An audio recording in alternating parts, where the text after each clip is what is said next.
Ayun pala. Ba't ang hindi ka naging mga channel? Hindi po. Yan po natin.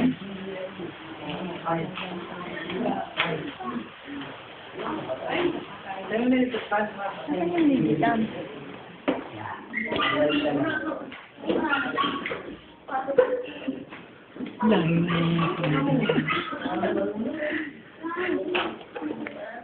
Smile tayo.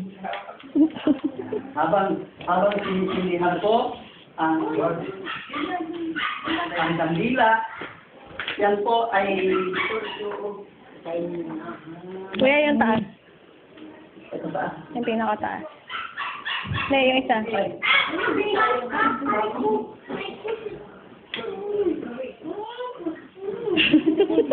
Hindi po, silihan po natin. Silihan po tayo doon sa may mga Sinarchunan?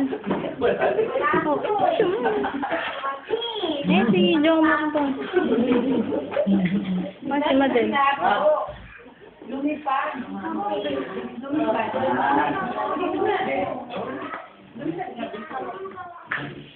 So, yung pong ilawan na yan ay silbihin ang tao. Yan po ay simbolo ng iwanan ng ating Panginoong Isus. Dahil ang sabi po ng ating Panginoong Isus, ako ang ilaw ng sanlibutan. Kaya nga po, ang sino man matatanggawan